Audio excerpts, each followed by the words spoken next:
Large numbers of hand-picked local people were assembled in big halls, and a rather ritualistic process ensured, culminating in everybody in the room putting up their hands in favour of integration. Now, when you looked at those people, the ones that I observed, it was clear enough from the body language of some of the participants they were opposed to it. But because of the atmosphere, perhaps, or fear of reprisals to themselves and their families, or bribery, they voted. We then took to the streets. That's how we mobilized the 5,000 youth, women, and the masses to demonstrate in the major center of the city of Jayapura. And so the crowd gathered together at the main square of the city, and as we were standing, people started singing, "Onward, Christian soldiers, marching us to war," something like that. And we all joined in and we were clapping hands and walk on the street. And mind you, the military was not very happy. And they start shooting. They realized this is a serious matter, so they pull the tanks out of their hiding places, pull out the tanks, line up on the road, and start shooting. And that the demonstrators dispersed.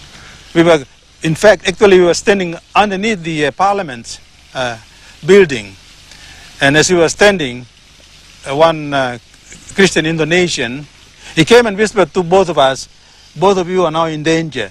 Now that you're standing in public, you will be in danger." So we left everything, nothing, just run for life.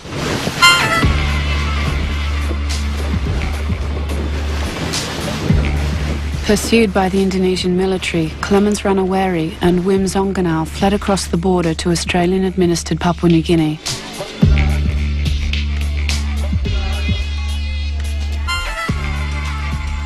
But their ultimate goal was New York and United Nations headquarters, where they planned to tell the world that the act of free choice was a farce.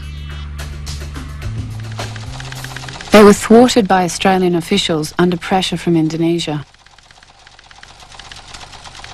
The immediate concern of Indonesia is that the early arrival of these two West Irianese at the United Nations could stimulate defiance and seriously upset the management of conduct of the act of choice within West Irian, June 1969.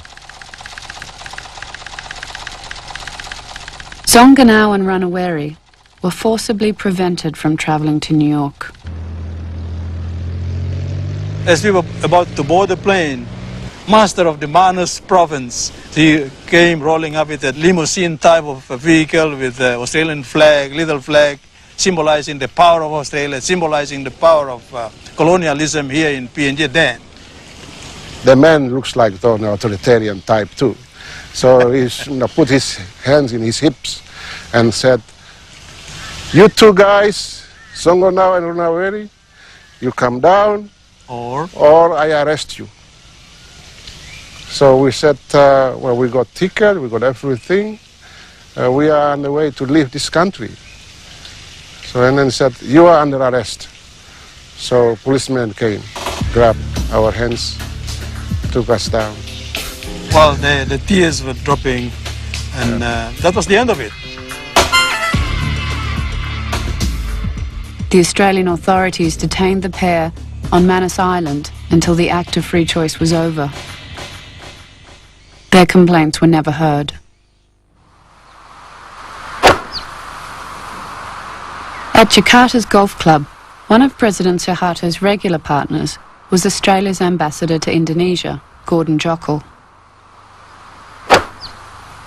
I did play golf with Suharto, and I thought it would be an opportunity to convey to him some of my impressions and to bring home to him that while the act of choice had worked, that there were very long-term problems which would require a lot of attention and sensitive handling. But as soon as I mentioned that I'd been there, and he's a very impassive man, But his face lit up and beamed, and he said, "Wasn't it wonderful?" He said, "the way they responded and their enthusiasm in joining Indonesia." So I just hit my next shot.